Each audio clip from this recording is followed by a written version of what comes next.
Today we're going to start working with point-slope form. Point-slope form has a formula of y minus y1 is equal to m times the quantity of x minus x1. Now m stands for slope, and then we're using one point, x1, y1. So that's where the x1, y1 comes in. And we use this formula when we have a slope and we have one point, hence the name point-slope form. Now, one thing I like to say about point-slope form is I like to call it the working equation to get to slope-intercept form. I can't graph while in point-slope form. It just gives me another equation, another formula that I can use depending on the information given to me. Okay, so the direction says use the given information to write slope-intercept form of the line. So I have the slope and it passes through a point. So now I don't have the y-intercept. If I had the y-intercept, I could go right into slope-intercept form. But since I don't, I have to go with what I have. So I have a slope and I have a point, so I'm going to go with point-slope form. So remember that's y minus y1 is equal to m times the quantity of x minus x1. So now that's filling what we know. Over here, my point is this is x1 and this is y1. So I have y minus y1 is negative 6 is equal to the slope of 1/4 times the quantity of x minus negative 1. So when I clean up my signs, I have y plus 6 is equal to 1/4 times the quantity of x plus 1, which gives me y plus 6 is equal, now I'm going to distribute, so this gives me 1/4 x plus 1/4. Now the only thing I need to do now is to get in slope-intercept form is to get my y by itself. So I need to bring this 6 to the other side. And I have y is equal to 1/4 x. I'm just going to use my calculator for that, and I get negative 23/4. So that is in slope-intercept form, because remember slope-intercept form is y is equal to mx plus b. Now in the next problem, we're still going into slope-intercept form, and again I have the slope is negative 3/2, but this time I have the y-intercept right here. Right? If I were to graph that, it would go 0 down 1, 2, 3, 4, so that is my y-intercept. So I can simply go y is equal to negative 3/2 x minus 4.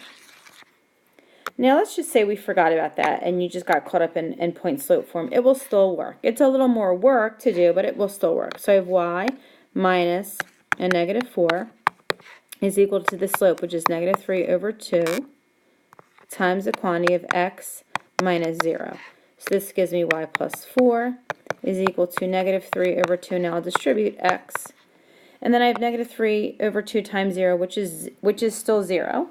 So again, now in order to put it in slope-intercept form, I just need to get my y by itself. So I have y is equal to negative 3/2 x minus 4, which again, if you notice, matches what we had originally, because it doesn't matter which form we use in this case, although slope-intercept form is quicker.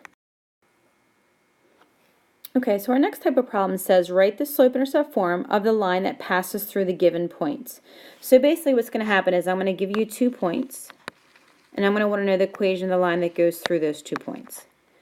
But before you begin, let's look what it says in green. The big question is one of the points a y-intercept?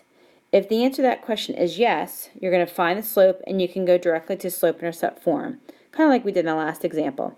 If the answer is no, if neither of those points is the y-intercept, I first have to find the slope, but then I have to use point-slope form to then go to slope-intercept form. Looking at this example, I have to first look at the points to see if either of them is the y-intercept. And again, in this case, this is the y-intercept. My x value is 0, and again, if I'm not sure, I always like to say you can just draw a quick graph just to make sure. This is 0, 2, that is the y-intercept. So the first thing I need to do is find the slope. So I have m is equal to 2 minus 5 over 0 minus a negative 4. So this gives me negative 3, and this becomes 0 plus 4 over 4. So that's my slope.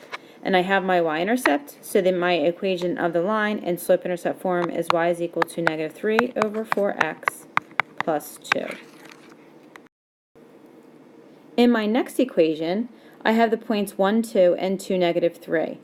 Neither of these points are a y-intercept. So I know first I need to find the slope. So let's do that first. So I have m is equal to negative 3 minus 2, and then 2 minus 1. So that gives me negative 5 over 1, which is negative 5. That's the slope. Now from here, I need to use point slope to go into slope-intercept. And it really doesn't matter which one I use. If I use my first point 1, 2, I have y, so let's use this in red first. Y minus 2 is equal to negative 5 times the quantity of x minus 1. It gives me y minus 2 is equal to negative 5x plus 5. I add the 2 to both sides. And the equation of my line is y is equal to negative 5x plus 7. Now let's take a look and see what would happen if I use the other point. Am I going to get the same result? Well, let's try it. So I'm going to use the black here. Black. So I have y minus a negative 3 is equal to negative 5 times the quantity of x minus 2. Cleaning up a little bit, I get y plus 3 is equal to negative 5x plus 10. Subtract the 3, and I have y is equal to 5x plus 7. I'm sorry, negative 5x plus 7. If you notice, both of these equations are the same, which does make sense because, like we said earlier, I'm looking for the equation that goes through both points. So the equation of that line should be the same if it's going through both of those points.